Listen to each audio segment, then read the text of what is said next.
Halo pemirsa, selamat malam. Bagaimana kabar Anda? Semoga Anda dalam keadaan sehat ya. Selama 60 menit ke depan, saya Reni Arumsari akan menemani Anda dengan sejumlah informasi menarik lainnya.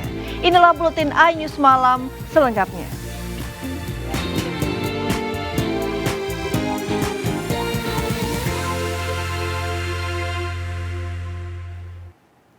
Pemirsa, viral di media sosial seorang maling habis-habisan diajar warga lantaran ketahuan mencuri sepeda motor di Jalan Haji Malih, Duri Kosambi, Cengkareng, Jakarta Barat. Warga melampiaskan emosinya karena geram lokasi ini sangat rawan aksi pencurian sepeda motor. Seorang pria diduga pelaku pencuri sepeda motor habis-habisan dihajar warga di Jalan Haji Malih, Duri Kosambi, Cengkareng, Jakarta Barat. Pelaku ditangkap warga saat beraksi mencuri motor yang terparkir di samping Masjid Al-Taubah saat warga sedang melaksanakan ibadah sholat maghrib. Warga melampiaskan emosinya karena geram lokasi ini sering terjadi pencurian sepeda motor. Saat ditangkap, pelaku kedapatan membawa golok untuk menakuti warga. Sementara seorang temannya berhasil kabur melarikan diri. Pelaku begitu mencongkel motor itu sudah rusak, langsung ditubruk oleh salah satu warga dan jamaah di musola itu. Lalu kemudian kabur dan dipukuli di massa. Guna mempertanggungjawabkan perbuatannya, pelaku mendekam di balik jeruji besi Polsek Cengkareng. Dari Jakarta, Miftahul Gani, iNews melaporkan. Pemirsa, aparat Polda Metro Jaya menangkap Siskae, tersangka kasus produksi film porno pada Rabu pagi. Siskae ditangkap paksa di sebuah apartemen di Sleman, Yogyakarta setelah 2 kali mangkir dari panggilan polisi. Penyidik Polda Metro Jaya menangkap selebgram Siskae setelah 2 kali mangkir panggilan pemeriksaan sebagai tersangka terkait kasus film porno di Jakarta Selatan. Menurut Dirreskrim Sus Polda Metro Jaya Ade Safri Simanjuntak, Siskae diringkus di apartemen Student Castle di Sleman, Yogyakarta pada Rabu pagi. Saat ini Siskae sudah dibawa ke Mapolda Metro Jaya untuk proses pemeriksaan. Sebelumnya Siskae telah ditetapkan sebagai tersangka atas kasus dugaan penyebaran konten pornografi dan tengah mengajukan pra-peradilan ke Pengadilan Negeri Jakarta Selatan. Sebagai informasi, selain Siskae, polisi juga menetapkan 10 tersangka lainnya dalam kasus produksi film porno.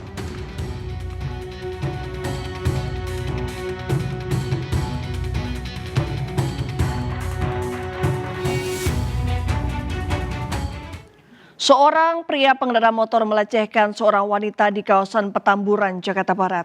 Pelaku yang tengah berkendara nekat menyentuh bagian tubuh sensitif korban, kemudian tancap gas.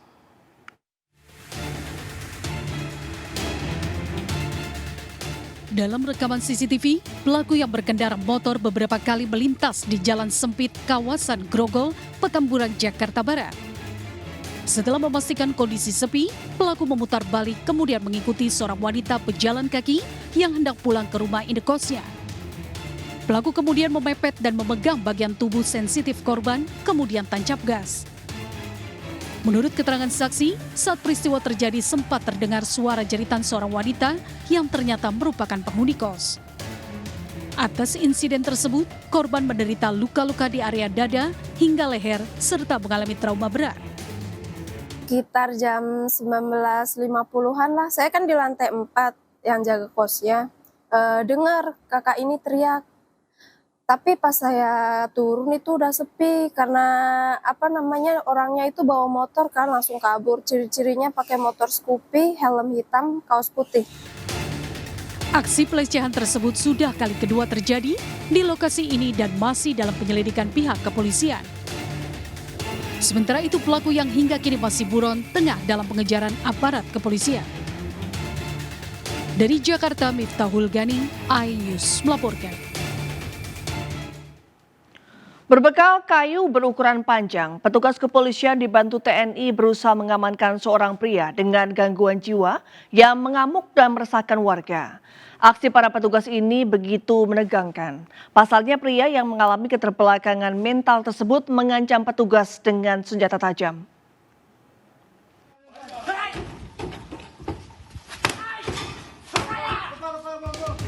Sejumlah petugas kepolisian dibantu TNI berusaha mendobrak pintu rumah seorang pria dengan gangguan jiwa berinisial AF di kota Singkawang, Kalimantan Barat.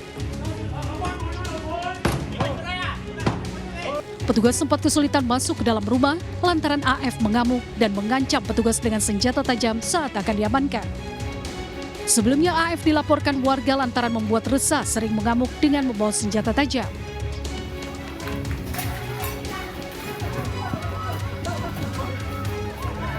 Setelah berusaha selama 6 jam, akhirnya petugas berhasil mengamankan pelaku. Langsung tangkap, ya itu kita amankan. Pas waktu itu kondisinya juga kurang terkendali karena lagi ngamuk-ngamuk marah-marah, melempar pakai botol kaca, kayu apa yang ada di situ langsung dilemparkan semua kan. Ada juga bawa parang ketika parang pedang. Jadi pas kita amankan tuh cepat ngamuk juga.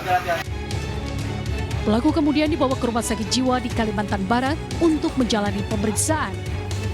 Dari kota Singkawang, Kalimantan Barat, Rizky Kurnia, iNews melaporkan. Video seorang bocah di kota Makassar, Sulawesi Selatan dipalak dan dikeroyok oleh 2 remaja di bawah umur viral di media sosial. Pasca dimediasi polisi, orang tua korban dan pelaku sepakat untuk berdamai.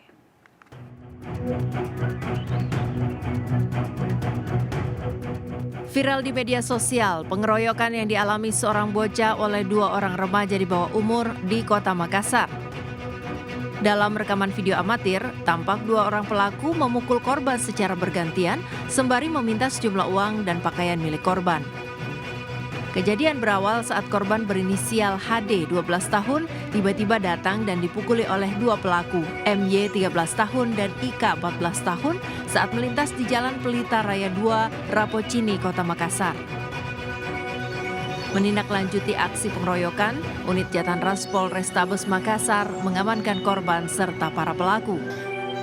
Kedua orang tua masing-masing juga dibawa ke posko unit Jatanras untuk dimediasi.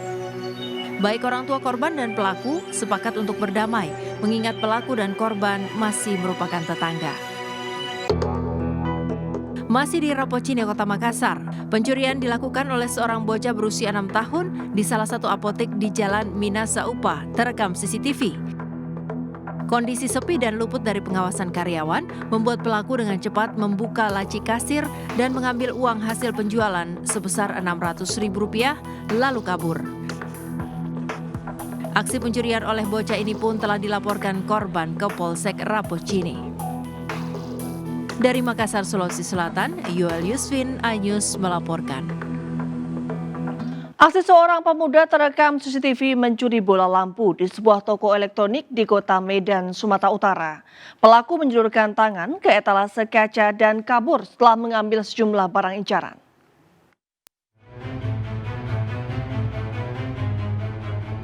Detik-detik pencurian di sebuah toko elektronik di Jalan TB Simatupang, Kota Medan, Sumatera Utara terekam CCTV. Pelaku yang datang dengan berjalan kaki diduga sudah mengincar saat toko sepi. Ketika penjaga sedang ke belakang, pelaku langsung menghampiri etalase kaca tempat barang diletakkan. Melihat kondisi aman, pelaku menjulurkan tangannya dan mengambil 3 unit lampu LED. Saat hendak kabur, pelaku sempat dipergoki seorang pembeli dan diteriaki maling oleh penjaga toko. Naas, pelaku melarikan diri. Menurut Kepala Lingkungan 12 Kecamatan Medan Sunggal, pelaku sudah beraksi 3 kali di tempat yang berbeda. Modus belanja, namun dia tidak belanja, mencuri lampu LED dari penjualan. Benar, ada beberapa CCTV yang merekam di belakang saya, tempat belakang saya, langsung ke tersangka. Korban sudah membuat laporan kehilangan ke Polsek Sunggal dan berharap pelaku segera tertangkap karena maraknya pencurian sangat meresahkan masyarakat. Dari Medan, Sumatera Utara, Ahmad Ridwan Nasution, iNews melaporkan. 2 kelompok warga desa Lubuk Ruso, Kabupaten Batanghari, Jambi terlibat bentrok. Bentrokan yang terjadi diduga akibat kesalahpahaman saat hendak mengurus pembuatan sporadik tanah seluas 12 hektar.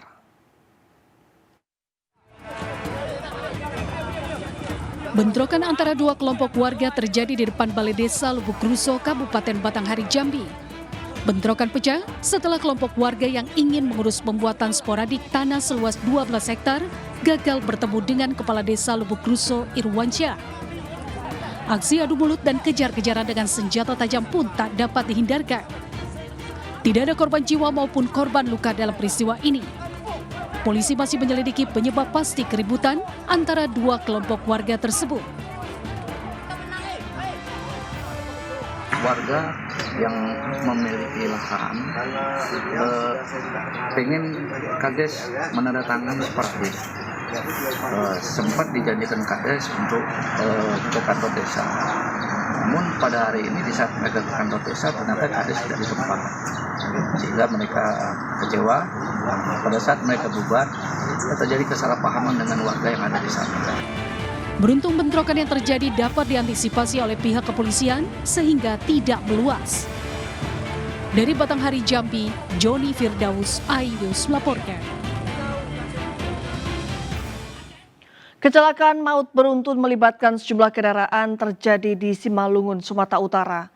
5 korban tewas langsung dievakuasi ke rumah sakit terdekat. Diduga kecelakaan terjadi akibat remblong yang dialami sebuah truk.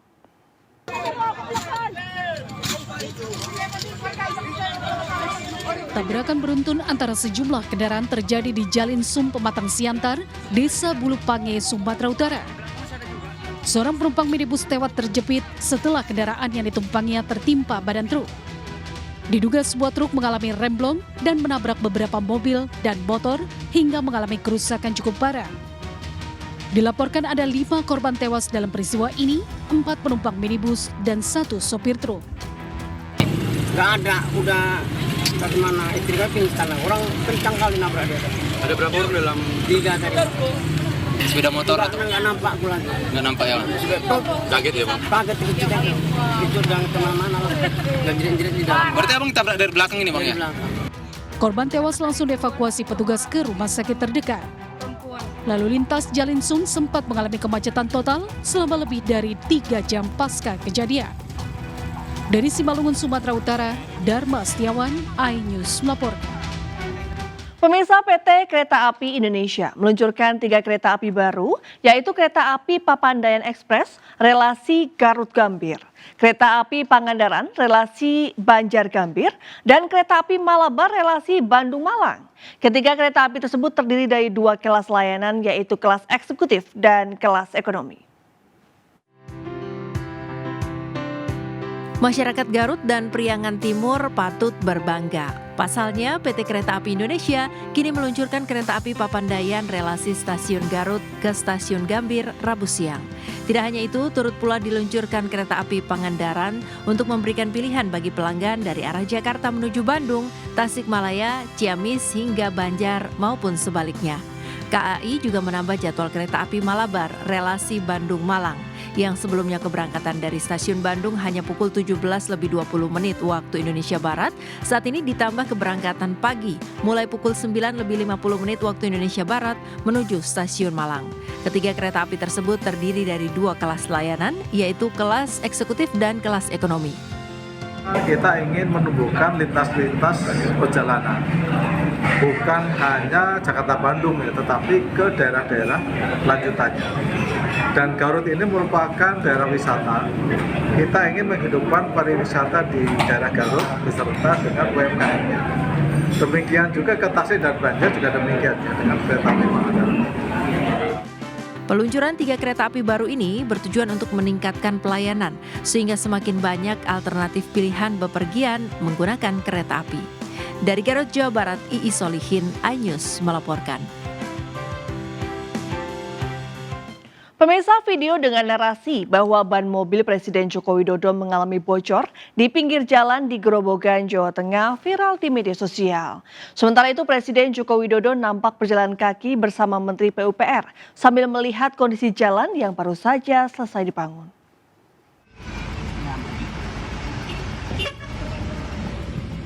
Viral di media sosial, video mobil yang dikendarai Presiden Joko Widodo berhenti di pinggir jalan Grobogan Blora, Tawang Harjo, Grobogan, Jawa Tengah. Dalam video terdengar narasi bahwa ban mobil Presiden Joko Widodo bocor di bagian kanan belakang dan sedang diperbaiki oleh Pas Pampres. Sementara itu, Presiden Joko Widodo yang mengenakan pakaian khas kemeja putih celana hitam terlihat berjalan sendirian sambil melambaikan tangan kepada pengendara yang menyapa. Sabar, salah satu warga yang melihat langsung mobil Presiden berhenti di depan rumahnya, mengaku senang melihat Presiden Jokowi bersama Menteri PUPR Basuki Hadi Cahyono turun dari mobil. Namun menurutnya ban mobil Presiden tidak bocor. Presiden bersama Menteri PUPR hanya mengecek kondisi jalan sembari membagikan kaos kepada warga sekitar. Dia turun, minggir, langsung periksa jalan. Ngukur pakai meteran sama plus Menteri PUPR itu ngukur lebar jalan. Sebelumnya, Presiden Joko Widodo melakukan kunjungan kerja di beberapa lokasi di Grobogan, Jawa Tengah. Seperti di Puskesmas 1 Toroh, Stadion Krida Bakti, dan Gedung Olahraga Purwodadi, Grobogan, Jawa Tengah. Dari Grobogan, Jawa Tengah, Rustama Nusantara, iNews melaporkan. Diduga akibat korsleting listrik Gedung Olahraga Purna Krida Grobogan, Badung, Bali yang merupakan home base klub basket Bali United pada kompetisi IBL musim ini hangus terbakar. Kobaran api pertama kali dilihat oleh para pemain Bali United Basketball saat sedang melakukan latihan.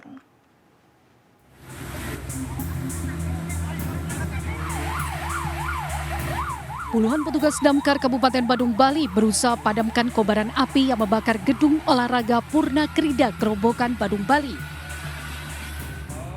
Dalam sekejap, kobaran api dengan cepat menjalar ke seluruh bagian atap gedung yang menjadi home base klub basket Bali United. Sementara di tengah Gor Purna Krida, kobaran api terlihat memenuhi bagian plafon gor dan mulai menjalar ke bagian sisi gedung. Meski sudah menerjunkan 11 unit mobil damkar, Dinas Pemadam Kebakaran dan Penyelamatan Kabupaten Badung masih kesulitan melakukan upaya pemadaman karena posisi api yang cukup tinggi serta banyaknya bahan-bahan mudah terbakar yang ada di bagian plafon. Agar kobaran api tidak cepat meluas, petugas damkar melakukan penyemprotan menggunakan selang bertekanan tinggi serta menggunakan foam. Kebakaran diduga akibat korsleting listrik di bagian atap. Akibat peristiwa ini, manajemen tim basket Bali United harus mencari lokasi baru untuk latihan. Dari Badung, Bali, Bagus Alit, iNews melaporkan. Warga desa Bajau Balimu, Kecamatan Lasalimu Selatan, Sulawesi Tenggara dihebohkan dengan kemunculan buaya sepanjang 3 meter di permukiman warga. Buaya sempat terekam kamera ponsel nyaris menerkam warga. Buaya sepanjang 3 meter ini nyaris menerkam warga di desa Bajau Balimu, Kecamatan Lasalimu Selatan, Sulawesi Tenggara.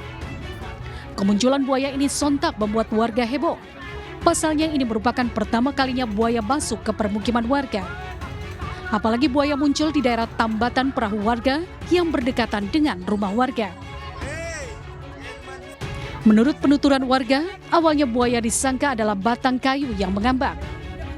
Dan tadi malam itu kelihatan nih dua, saya kira batang. Apa nih, saya kasih maju dan mundur, maju juga. Akhirnya saya senter menyalami matanya. Buaya, saya lompat di atas tembok baru saya teriak, awas ada buaya. Yang sampai ada anak-anak yang turun. Jadi bagaimana solusinya nanti nih kalau kita tangkap atau bagaimana, jangan sampai juga kita disalahkan sama pemerintah bahwa kobaran dilindungi itu. Warga berharap pihak terkait dapat menangkap buaya tersebut karena dikhawatirkan bisa mengancam keselamatan warga. Dari Kabupaten Buton, Sulawesi Tenggara, Andi Eba, iNews melaporkan.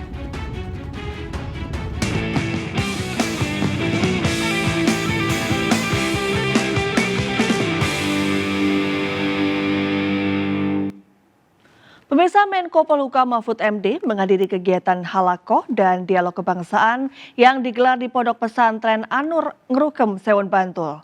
Mahfud MD juga menyampaikan kembali keinginannya untuk mundur dari jabatan Menko Polhukam.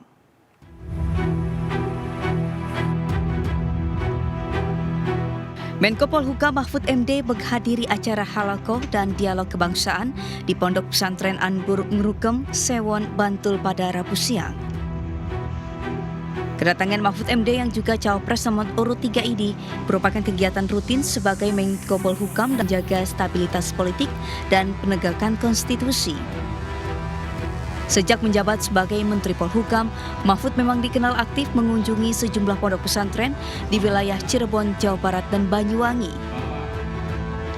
Dalam menyambut pemilu yang tinggal beberapa minggu lagi, Menko Polhukam Mahfud MD meminta kepada para kiai dan santri agar selalu menjaga kedamaian dan kerukunan. Mahfud juga menyampaikan kembali keinginannya untuk mundur dari jabatan Menko Polhukam. Ya enggak apa-apa, kalau Presiden mengatakan begitu silakan aja, Anda mau ikut atau enggak, ikut atau enggak. Tapi kalau menurut aturannya seperti apa, Prof? Aturannya Prof, gimana secara ketatanegaraan? Nanti tanya ke Biro Hukum Sekretaris Negara aja. Prof, Presiden juga mempersilakan untuk mengundurkan diri, Prof. Jokowi juga menghargai keputusan Prof jika ingin mundur dari kabinet tadi. Memang tugas Presiden menghargai. Udah ada rencana untuk pertemuan? Nantilah. Capres nomor urut 1 Anies Baswedan bertemu Gubernur DIY Sri Sultan Hamengkubuwono X. Sementara Prabowo Subianto sebagai Menteri Pertahanan menghadiri acara serah terima sejumlah alat utama sistem pertahanan atau alutsista di Terminal Selatan Lanut Halim Perdana Kusuma.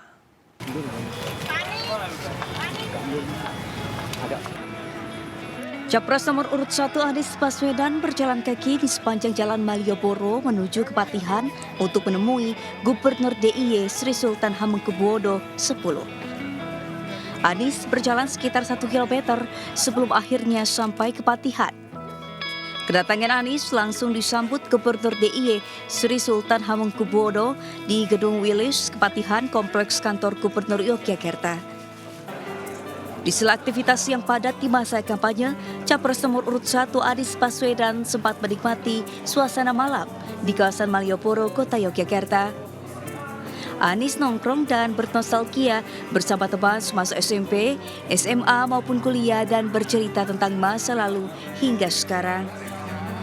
Sementara Prabowo Subianto sebagai Menteri Pertahanan menghadiri acara serah terima sejumlah alat utama sistem pertahanan atau alutsista di Terminal Selatan Lanut Halim Perdana Kusuma. Didampingi Presiden Joko Widodo serta sejumlah petinggi negara, diantaranya Panglima TNI, Jenderal TNI Agus Subianto, dan perwakilan dari Parlemen Ketua Komisi 1 DPR Mutia Hafid. Ada 3 unit alutsista yang diserah terimakan yakni pesawat C-130, J-30 Super Hercules, helikopter Ali-550 Phoenix, dan helikopter AS-565 Panther. Tim Liputan iNews melaporkan. Pemirsa, pernyataan Presiden Joko Widodo yang menegaskan Presiden boleh berkampanye dan memihak dalam Pilpres memicu kontroversi. Sejumlah pihak menyayangkan pernyataan Presiden Jokowi yang sebelumnya menyatakan akan bersikap netral dan mengayomi semua capres dan cawapres dalam pemilu 2024. Presiden itu boleh loh kampanye, Presiden itu boleh loh memihak. Akan memenuhi kewajiban Presiden Republik Indonesia dengan sebaik-baiknya dan seadil-adilnya. Presiden Joko Widodo memantik kontroversi. Dalam pernyataannya, Jokowi menegaskan Presiden boleh kampanye dan memihak di Pilpres. Ya, yang paling penting Presiden itu boleh loh kampanye, Presiden itu boleh loh memihak. Boleh. Tapi yang paling penting waktu kampanye tidak boleh menggunakan fasilitas negara. Boleh, Pak. Kita ini kan pejabat publik sekaligus pejabat politik.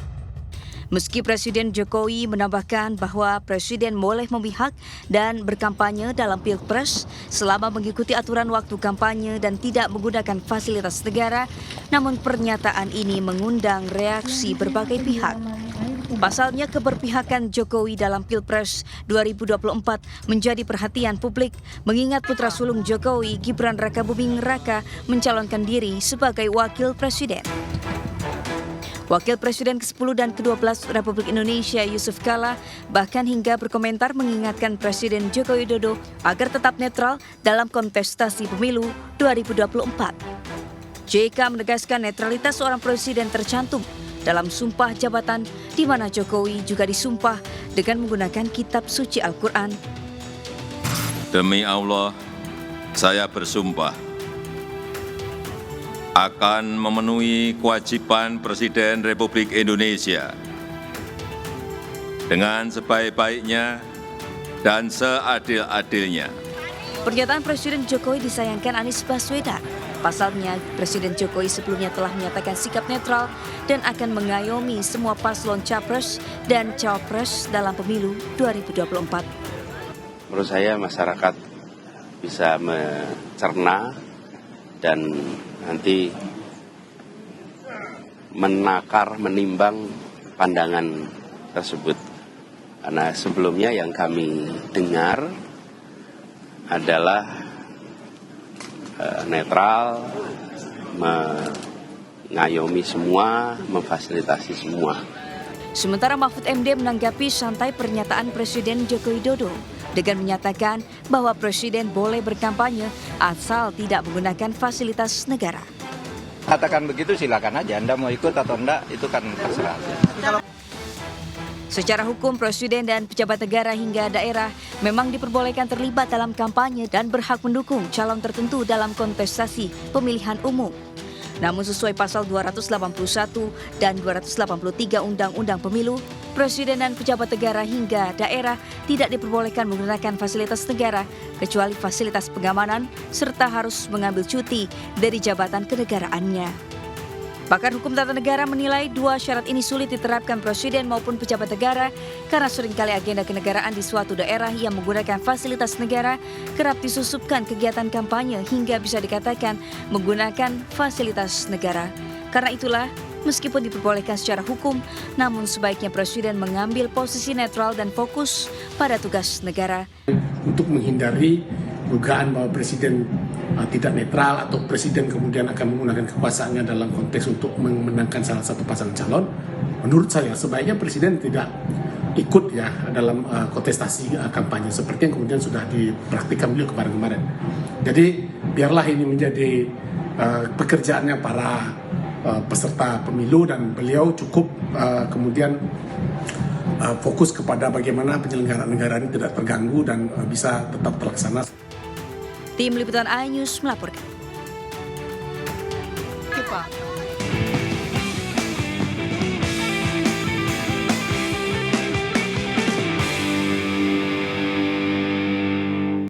Pemirsa, Ketua Umum DPP Partai Perindo Haritanu Sudibyo menyapa grup etnis Tionghoa Benteng Setangerang Selatan di Serpong.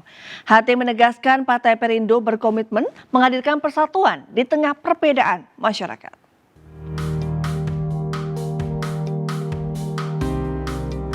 Kedatangan Ketua Umum Partai Perindo Haritanu Sudibyo disambut hangat dan sukacita oleh ratusan etnis Tionghoa Setangerang Selatan. HT hadir bersama para caleg dalam mengampanyekan paslon nomor urut 3 Ganjar Pranowo dan Mahfud MD. HT menegaskan kehadiran Partai Perindo untuk mewujudkan persatuan dan kesejahteraan di tengah perbedaan suku, agama, ras, dan golongan. Kalau kader-kader kita duduk di Dewan sebagai wakil rakyat, saya bisa menjamin kita pasti akan berjuang betul-betul untuk Indonesia. Berjuang untuk apa? Kesejahteraan. Bagaimana kemiskinan itu bisa cepat terhapuskan dari Indonesia.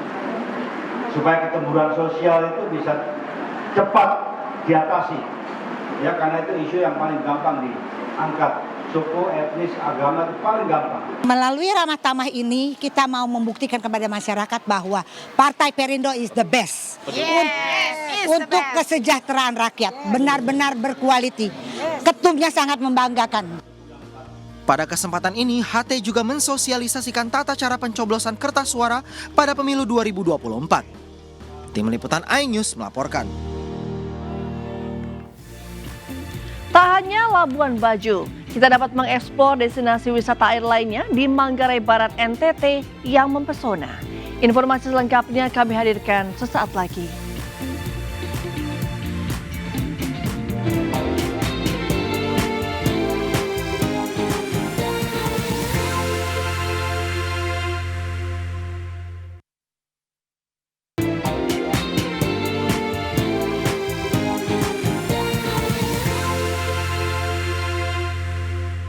Menjelajah Goa Rangko di Nusa Tenggara Timur yang dipenuhi ornamen stalaktit dan kolam air segar. Tak hanya itu, kita juga bisa menikmati wisata air lainnya di air terjun Cuncawulang.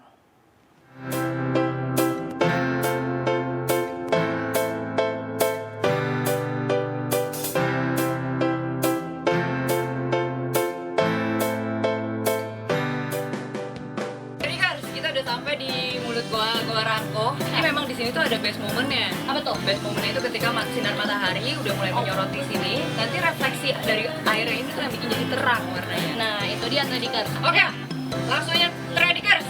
Ayo.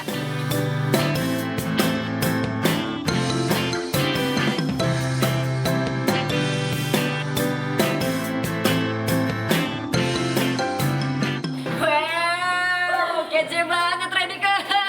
Cahayanya udah mulai pelan-pelan masuk ke dalam mulut goa dari Goa Rangko. Bisa dilihat nih ya, ini cahayanya udah mulai masuk, udah mulai kelihatan agak terang. Kalau tadi kan gelap banget waktu kita masih di atas kan. Gua nggak mau lama-lama, maafin, gua mau ganti baju. Mau ganti baju nih. Oke, nanti harus kita ganti dulu aja. Ya.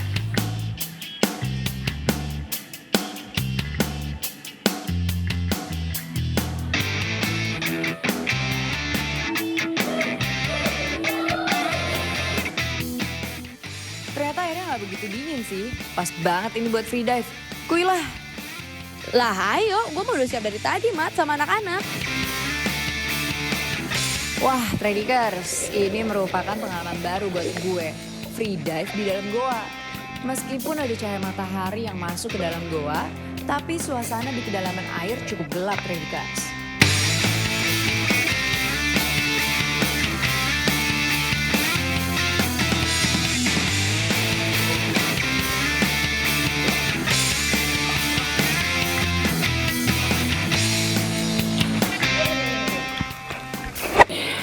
Tradikers, kalau kalian lihat di sini, kalian tuh bisa berenang dengan rasa yang beda dari biasanya. Kenapa? Karena ini tuh bener-bener ada di dalam gua. Vibe-nya tuh beda banget. Masih ada stalaktit di atas. Pokoknya ini harus jadi salah satu bucket list kalian kalau jalan-jalan ke Flores Tradikers. Travel edik tanpa batas.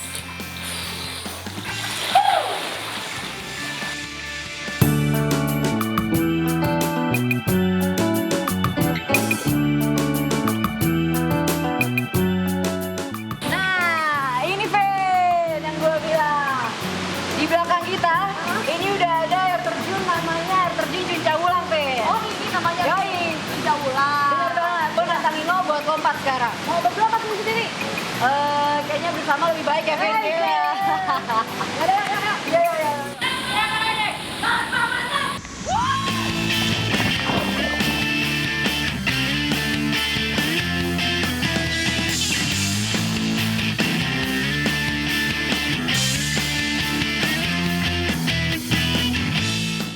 Pemirsa, kami akan segera kembali, tetaplah bersama kami.